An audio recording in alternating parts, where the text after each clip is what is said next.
Talk to us a little about the Koston one. What separates it from other skateboard shoes? I think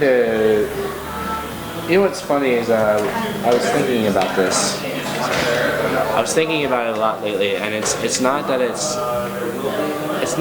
any different, like the silhouette or whatever, because the silhouette's very similar to, say, a soccer shoe.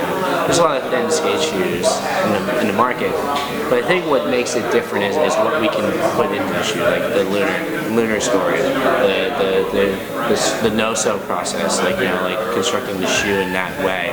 It's not so much the aesthetic, because I think the aesthetic is actually pretty iconic. It's not hard to make a shoe look iconic, but it's what you put into it that's makes it unique. I think it's like a cross between like the way we constructed it, like the low ride construction where we combined the sock liner and midsole into one unit. It's not new necessarily per se, because Chuck Taylor's made their shoes exactly the same way, but it's what we use in that place, as that carrier or in that capsule that actually makes it unique, like the lunar. That's what's different from everything else in the world. And I think that's what separated SB from the rest of the competition, was we had Zoom Air in the beginning. People really sought after that Zoom Air sock liner in the nub, and that was, I know people were putting it in other shoes, other competition shoes, because they just love on that sock liner. And that's kind of the idea, is like it's what we put into the shoe that's probably the more iconic. That's what's more important. That's what separates it. I think it's like even the thought about how we make it fit. The idea of a monotone. People can do that, but it's the more the thought process. So I think what's rad about working at Nike is we have the opportunity to meet with different categories, learning from running, soccer, football, basketball. Sometimes when you just work on skateboard shoes, you forget that there's other things outside of that. And that's why I was really excited when I worked on snowboard boots. It was an opportunity to take myself outside of skateboarding and actually learn from a different perspective of what makes a good snowboard boot, and then going and meeting with soccer guys and like what makes a good soccer boot, you know what I mean? And it's a learning, it's a humbling experience, because then you realize, oh, there's a lot more that goes into shoes, and then it broadens your horizon. You're like, oh, what if we could use the same principle and put it over here? And I think that's what makes Nike stand alone from, say, your other competition in action sports or skateboarding. We have that opportunity that nobody else has.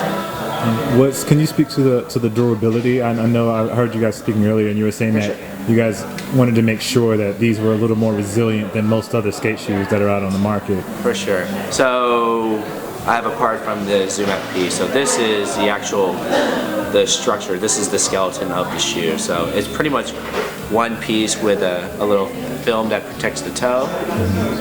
And then under here, so we actually no-sew the reinforcement. This is constructed very similar to Eric's shoe. The only difference between Eric's shoe and this is, instead of being synthetic leather, we're actually using leather. And the great thing about this is, if you wear through the top layer of the material, you still have a TPU material that actually you still have to wear through. So you have a secondary. It's kind of like it's like a secondary, like it's like a. What was the word for it? It activates when you need it. It's like the whole idea of Apple, like you only know it's there when you need it. So the idea is like, it looks like a suede shoe, but when you wear through it, then you have that second layer. You know you need it, and it's there, and it holds the shoe together. So, which is pretty cool. So it's the same principle, just a different top material. And I think it's pretty cool because normal shoes just use a normal suede. They cement all the pieces together, and then once you wear through that suede, you're in your lining material, and then you can see your toes. Yeah, you're putting a hole in them very easily. Yeah, for sure. And nobody likes a hole in their shoe, right? Yeah. Now the Kobe Koston, how did that collaboration come about? It's kind of funny. Eric was talking about how he wanted to work with Kobe. I think he was talking about it after they did the P-Rod 4 shoe commercial with Kobe, and they were trying to figure it out.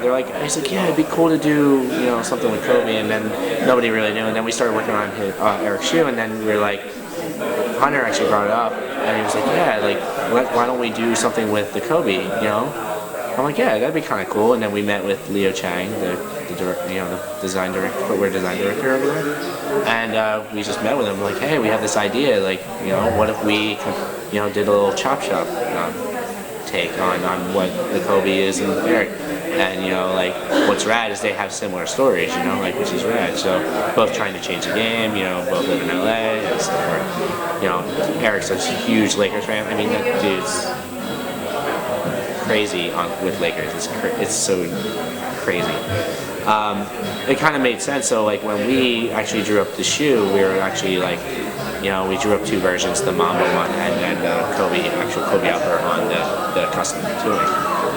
And it kind of was like, all right, well, let's make this one because it makes sense to do with Kobe, but then let's make one that actually is Eric's style. So the idea is like to have like, let's say Kobe Koston, and it's just a flip. It's like, what would Eric's flip be? What would Kobe's flip be? And that was kind of how it kind of tied everything together. Because Eric's would be more skatable because he wants to skate in it, and Kobe's would be like, oh yeah, I want that lunar sock line. It's kind of like playing off of what each other needs. I think it's pretty cool. And the idea of doing it black was kind of like more of a, because we always say like black suede shoes are like equipment. It's zero distraction. So like everybody loves a black shoe. Like it's like it's a no-brainer. So like for skateboarding, it's a staple. So playing off of that, but then having the Lakers hue with the color, just it was just like kind of like the nail in the coffin. It just made perfect sense. Can you speak a little bit to your design process? Like, was it with Eric? Was it like, Eric, I have these ideas, look at this, or was Eric kind of like, oh, I have these ideas, let's do this? So it's funny, like I can actually show you. When we met with Eric, usually the first meeting is just like, what do you want to do?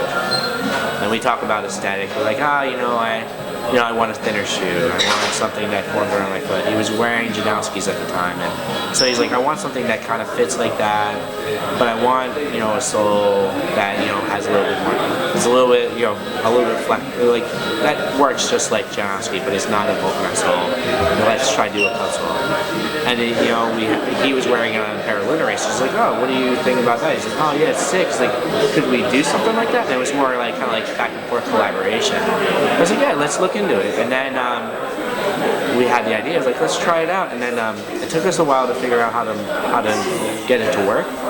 But it worked out really well. But once we figured out all the parts all the technologies we wanted to put in, because we were working on projects like the FP before the Koston, so we already knew what we wanted to do for his shoe.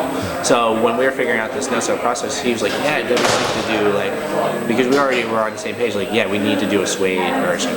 And he's like, yeah, I just wanted to fit. So like combining the two, it's just kind of building that like collaboration about it. It's like it was more of like a team effort. And so when I started drawing stuff, like you could actually start looking, like these were kind of like some of the first initial sketches, and then I would send an email these, and he would be like, I like 1 and 3, and then I would go, all right. So then we'd redraw it, and then be like, all right, well then I like whatever 2 and 4. And then I would keep on doing this and then simplifying and simplifying. And I remember I had, which one was it?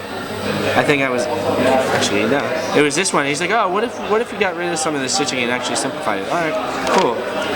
And then he actually drew one, like scanned it in, traced it, and he drew this one. And then I had this idea. I'm like, well, like think about it. Like why not add like a little toe stitch to kind of make the toe look a little smaller and make it look, and then use it kind of like to kind of like be able to line your feet up, you know what I mean? So it kind of like it's like a visual thing, representation. So like where you can kind of line it up with your skateboard. And then that's when we kind of did this one. And he's like, it was kind of like the costume was kind of like a combination of this and this, with kind of like a T-toe, and that was kind of the start of it. And then that's when I was just kind of showing him ideas like, oh, what could the tread be? Like, could it be something like this? And then that's when we started talking about like, the spiral tread. Like he was super into the Jordan Alpha, and he just liked that. And we already developed we worked on the update to the Koston tooling, or the dunk tooling, and so we were already trying to make the traction better on this. So when we were looking at this and looking at Eric's, we were like, oh, let's just do the same traction, because that seems like what you like. And just added herringbone, so it was kind of the best of both worlds. Add the herringbone, we know it works really well, but in a spiral direction. So it actually allows you to kind of pivot a little bit better. So it was pretty cool, but it was a team effort, you know. I'm just a tool, right? No, it's good to hear that people aren't, you know, that he's not just putting his name on it. Like, and I think that's what's important to skateboarders. That it's not just something he's putting his name on. It's something that he's actively involved in as a skateboarder. Like, this is what I want. And that's what's great about Eric is he's super OCD about the details. It's always, the star texture, like he said, like he wanted the star texture because he's such a Nike head. You know, just adding the stars in there just to kind of connect everything with his whole story. You know, like, and like the tread actually makes the star, so it kind of goes out from here and goes out because he really likes the idea of it. And it connects with some of his like favorite Jordans, connects with the Dunks and the Jordan 1s. And just like those little cues, it's the subtle things. And I know, like, you know, you look at a Kobe shoe, like it's the same thing. It's like all these little cues, like, you know. And I think that's what's bad about Eric is he understands those little cues and stuff. So. Okay, my last question. Since he's so into Kobe, do we see into Jordan? Do we see a Jordan Koston, some sort of Jordan brand Koston collaboration on the horizon? I don't know. Never say never, right? That's what my mom says. Thank you. Yeah, no worries.